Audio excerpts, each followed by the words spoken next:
नमस्कार, मैं हूं अंकुर और आप देख रहे हैं सत्यहिंदी.com।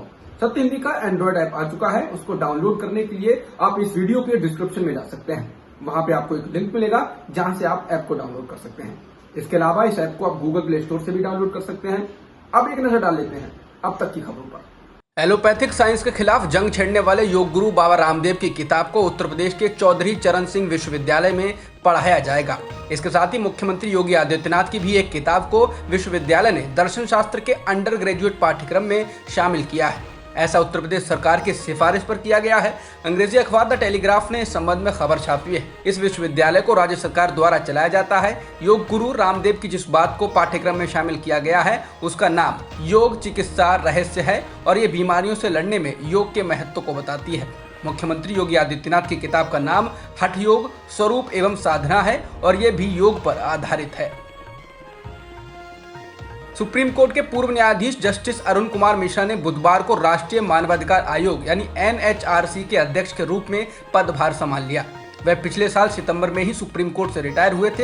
हालांकि कांग्रेस के वरिष्ठ नेता और राज्यसभा में विपक्ष के नेता मल्लिकार्जुन खड़गे ने प्रधानमंत्री मोदी को पत्र लिखकर राष्ट्रीय मानवाधिकार आयोग के नए अध्यक्ष और सदस्यों के चयन की प्रक्रिया से खुद को अलग कर लिया है। बता दें, पिछले साल फरवरी में प्रधानमंत्री मोदी की प्रशंसा करने के बाद सुप्रीम कोर्ट बार एसोसिएशन ने न्यायमूर्ति अरुण मिश्रा की आलोचना की थी। जस्टिस मिश्रा ने पीएम मोदी की तारीफ करते हुए कहा था कि वो अंतर्राष्ट्रीय स्तर पर प्रशंसित दूरदर्शी बहुमुखी प्रतिभा जो विश्व स्तर पर सोचते हैं और स्थानीय रूप से कार्य करते हैं। भारत में पिछले एक दिन में 1,31,000 से अधिक कोरोना संक्रमण के नए मामले दर्ज किए गए हैं और 3,207 लोगों की मौत भी हुई है। इसके साथ ही देश में कुल मौतों का आंकड़ा 3,35,000 के पार हो गया है। फिलहाल सक्रिय मामले 17,93,000 से अधिक हैं।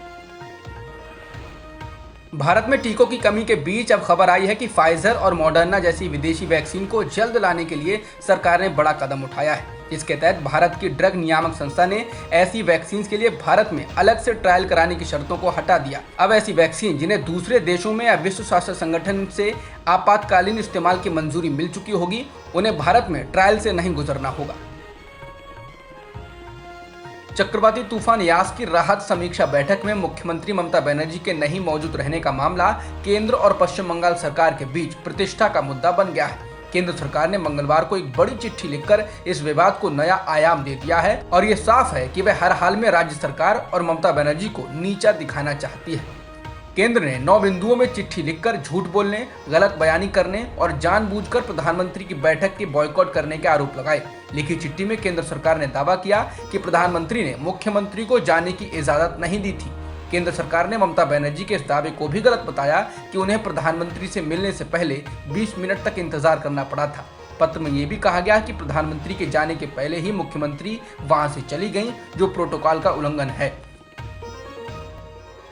गूगल LLC ने कहा है कि भारत सरकार द्वारा लाए गए नए IT नियम उसके सर्च इंजन पर लागू नहीं होते हैं। गूगल LLC ने दिल्ली हाईकोर्ट से अनुरोध किया कि वह एकल न्यायाधीश के उस आदेश को दरकिनार करे जिसके तहत इंटरनेट से आपत्तिजनक सामग्री हटाने संबंधी मामले की सुनवाई के दौरान कंपनी पर भी नियमों को लागू किया गया था। बता दें, सिंगल जज की बेंच ने उस मामले की सुनवाई के दौरान यह फैसला सुनाया था जिसमें एक महिला की तस्वीरें कुछ लोगों ने अश्लील सामग्री दिखाने वाली एक वेबसाइट पर अपलोड कर दी थी और उन्हें अदालत के आदेशों के बावजूद भी वर्ल्ड वाइड वेब से पूरी तरह से हटाया नहीं गया था। भारत में डूब चुकी अर्थव्यवस्था को सुधारने के लिए पूर्व वित्त मंत्री और कांग्रेस के वरिष्ठ नेता पी चिदम्बरम ने मोदी सरकार को सुझाव दिए हैं। चिदम्बरम ने अर्थव्यवस्था में 7.3% की गिरावट पर चिंता जाहिर करते हुए कहा कि अगर सरकार भविष्य में ऐसी ही गिरावट से बचना चाहती है तो उसको सबसे पहले अपनी गलतियों को स्वीकार करना होगा और फिर विपक्ष एवं अर्थशास्त्रियों की सलाह माननी होगी। पूर्व वित्त मंत्री ने कहा कि 2018-19 में भारत की GDP 1,40,03,316 थी। 2019-20 में यह 1,45,69,000 से अधिक थी और 2020-21 में यह गिरकर 1,35,12,740 हो गई। ये देश की अर्थव्यवस्था की स्थिति को बताती है। उन्होंने ये भी कहा कि अगर सरकार को जरूरत महसूस हो रही है तो उसे और अधिक नोटों की छपाई करनी चाहिए। पंजाब कांग्रेस में चल रही भीतरी कलह के बीच अब कांग्रेस नेता नवजोत सिंह सिद्धू के विधानसभा क्षेत्र अमृतसर पूर्व में लापता के पोस्टर लगाए गए हैं। सिद्धू के फोटो वाले इस पोस्टर पर उनको लापता बताया गया है और उनको ढूंढने के लिए 50,000 रुपए का इनाम भी बताया गया है। ये पोस्टर एक एनजीओ ने लगाए हैं। एनजीओ का आरोप है कि सिद्धू चुनाव जीतने के बाद लोगों से किए गए विकास के वादे भूल गए। एनजीओ ने दावा किया कि सिद्धू लंबे समय से अपने निर्वाचन क्षेत्र में नहीं आए हैं। बता दें, सिद्धू ने कल ही दिल्ली में कांग्रेस हाईकमान द्वारा गठित केंद्रीय कमेटी से मुलाकात की है। कहा जा रहा है कि इस दौरान उन्होंने सीएम कैप्टन अमरिंदर सिंह के खिलाफ तीखे तेवर दिखाए। बाद में सिद्धू ने यह भी कहा कि विरोधी ताकतों को हराना है और सच को जिताना है। उन्होंने ये नहीं बताया कि विरोधी वो किसको कह रहे हैं।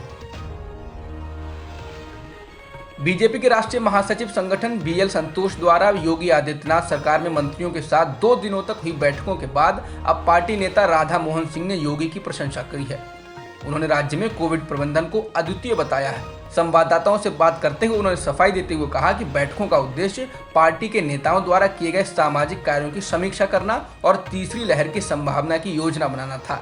इसमें संगठन को मजबूत करने पर चर्चा हुई। बता दें, मंगलवार को बीएल संतोष ने डिप्टी सीएम केशव प्रसाद मौर्य और दिनेश शर्मा से भी मुलाकात की थी। सीबीएसई और आईसीएसई बोर्ड की 12वीं की परीक्षाएं रद्द होने के बाद अब गुजरात बोर्ड ने भी 12वीं की परीक्षाओं को रद्द कर दिया है। गुजरात सरकार ने बुधवार को 12वीं की परीक्षा रद्द करने का आदेश जारी किया। बता दें, कोरोना संकट को देखते हुए परीक्षाओं को रद्द करने की मांग उठ रही थी। गुजरात बोर्ड ने तो पूरा टाइम टेबल जारी कर दिया था और मंगलवार को कहा था कि परीक्षाएं 1 जुलाई से होंगी। हालांकि अब इनको रद्द कर दिया गया है। कोरोना की दूसरी लहर में भारत में 594 डॉक्टरों की मौत हो गई है। ये जानकारी न्यूज एजेंसी एएनआई ने इंडियन मेडिकल एसोसिएशन के हवाले से दी है। सबसे अधिक मौतें दिल्ली में हुई हैं। यहाँ दूसरी लहर में अभी तक 107 डॉक्टरों की मौत हुई है। इसके अलावा दूसरे स्थान पर बिहार है, जहाँ दूसरी लहर में 96 डॉक्टरों की जान गई। उत्तर प्रदेश में भी 67 डॉक्टरों की मौत हुई है। देश में कोरोना की दूसरी लहर जब तबाही मचा रही थी तो एक के बाद एक कोरोना के नए स्ट्रेन की डरावने वाली खबरें आ रही थी। देश के अलग अलग हिस्सों में नए स्ट्रेन या नए म्यूटेंट की रिपोर्ट आ रही थी और उन्हें ज्यादा खतरनाक होने की संदेह की नजर से देखा जा रहा था। लेकिन अब विश्व स्वास्थ्य संगठन यानी WHO ने कहा है कि भारत में मिले इन वेरिएंट में से सिर्फ एक स्ट्रेन ही चिंतित करने वाला है। इसे ही भारत में दूसरी लहर में तेजी से संक्रमण के लिए जिम्मेदार माना गया है। दुनिया भर में इस तरह के खतरनाक वेरिएंट 4 हैं। अब तक की खबरों में इतना ही। बाकी खबरों के लिए बने रहिए सत्यहिंदी.com के साथ। सत्य हिंदी का ऐप डाउनलोड करें गूगल प्ले स्टोर पर।